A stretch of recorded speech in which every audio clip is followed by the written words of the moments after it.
வணக்கம் my dear students. நீங்கள் இப்போ ஸ்கூல் முடித்து உங்கள் கேரியரில் அடுத்த ஸ்டேஜ் போகிறதுக்கான தருணத்தில் நீங்கள் இருக்கிறீங்க.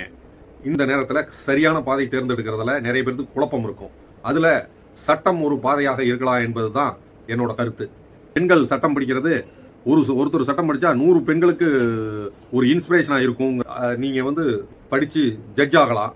அதே போல் நிறைய கார்ப்பரேட் கம்பெனிக்கு தேவையான சட்ட ஆலோசகர்கள் கிடைப்பதில் சிரமம் இருக்குது. எஃபிஷியன்ட் லாயர் மிகவும் குறைவாக இருக்காங்க. அதனால் நீங்கள் நல்லா படித்து நல்லா போனீங்கன்னா கார்ப்பரேட் கம்பெனியில் ஒரு சட்ட ஆலோசகராக சேர்றதுக்கும் வாய்ப்பு இருக்குது.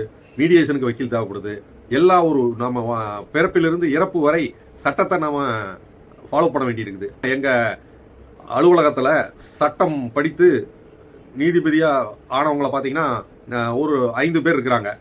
ஒரு பெண் சட்டம் படித்து தமிழ்நாட்டிலேயே நீதிபதி தேர்வில் முதலாவதாக தற்பொழுது சார்பு நீதிபதியாக பணியாற்றி வராங்க. போன லா ரெக்ரூட்மெண்ட்டில் 4 நபர்கள் சட்டத்துறையில் நீதிபதியாக செலக்ட் ஆகியிருக்காங்க. அதில் 2 பேர் பெண்கள். ஒரு பெண் தன்னுடைய பிரச்சனைகளை சொல்லணும்னா ஒரு பெண் வழக்கறிஞர்கிட்ட சொன்னால் அது ஈஸியாக இருக்கும்.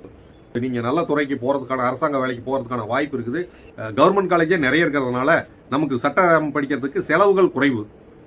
சட்டம் படிக்க வைக்காத ஒரு பையனோ பொண்ணோ படிக்க வராங்கன்னு வைங்க, அவங்கள ஊக்குவிக்கிறதுக்கு நாங்கள் தயாராக இருக்கிறோம். நீங்களும் அதை ஊக்குவிங்க.